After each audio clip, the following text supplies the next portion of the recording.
Hi అండి, అందరికీ నమస్కారం. Welcome back to Sneha tech TV. Telangana రాష్ట్ర వ్యాప్తంగా ఎవరైతే రైతు భరోసా నిధుల కోసం ఎదురు చూస్తూ ఉన్నారో వీరందరికీ ఒక లేటెస్ట్ అప్డేట్ అయితే రావడం జరిగింది. దీనికి సంబంధించి పూర్తి సమాచారం మనమైతే తప్పకుండా ఈ వీడియోలో తెలుసుకుందాం. కాబట్టి ఎవరు కూడా వీడియో అనేది స్కిప్ చేయకుండా చివరి వరకు చూడండి. మీరు కనుక ఇంకా మన ఛానల్ని సబ్స్క్రైబ్ చేసుకోకపోతే వెంటనే మన స్నేహ టెక్ టీవీ ఛానల్ని సబ్స్క్రైబ్ చేసుకోండి. ఇక మనం లేట్ చేయకుండా వీడియోలోకి వచ్చినట్లయితే, తెలంగాణలో బీఆర్ఎస్ ప్రభుత్వం హయాంలో తీసుకువచ్చిన పథకం రైతు బంధు. ఈ పథకం రైతులకు ఎంతగానో ఉపయోగపడింది. మొదట రైతులకు పెట్టుబడి సాయం కింద ఒక్కో ఎకరంకు 4,000 రూపాయల చొప్పున రైతుల ఖాతాల్లో జమ చేయగా తర్వాత దీనిని 5,000కు పెంచారు.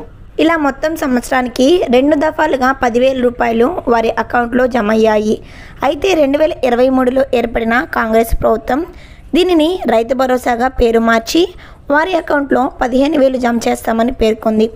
అయితే ఇప్పటి వరకు ఈ పథకం అమలు కాలేదు. దీనికి విధి విధానాలు కూడా ఖరారు కాలేదు.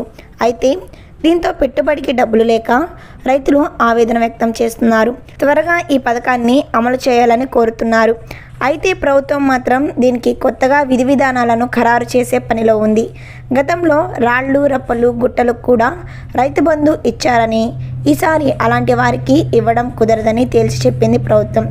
రైతులకు అదిరే గుడ్ న్యూస్ ఏంటనుకుంటున్నారా? ఒకేసారి బ్యాంక్ అకౌంట్లోకి 15,000 రూపాయలు వచ్చి చేరుతాయి. ఎట్టకేలకు రైతులకు ఇటీవల ప్రభుత్వం శుభవార్త చెప్పింది. సంక్రాంతి తర్వాత రైతు భరోసా నిధులను రైతుల ఖాతాల్లో జమ చేస్తామని చెప్తోంది. ఎకరంకు 7,500 జమ చేస్తామని చెప్తోంది. వీటితో పాటు కౌలు రైతులకు కూడా ఈసారి వర్తింపు చేయనున్నారు. కూలీలకు కూడా ఏడాదికి 12,000 రూపాయలు జమ చేస్తామని ప్రభుత్వం చెప్పుకొస్తుంది. ఇదిలా ఉండగా తాజాగా పీఎం కిసాన్ విధి విధానాలను రైతు భరోసాకు వర్తింపు చేయాలని ప్రభుత్వం సాంకేతిస్తుంది. దీంతో 40 లక్షల మంది రైతులకు నష్టం వాటిల్లింది. గతంలో 70 లక్షల మందికి రైతు బంధు ఇచ్చామని ప్రభుత్వం తెలపగా, రైతు బంధు కంటే పీఎం కిసాన్ లబ్ధిదారుల సంఖ్య 40 లక్షల తక్కువని తెలిసింది. దీంతో ఈసారి 40 లక్షల మందికి రైతు భరోసా దూరం కానున్నారు.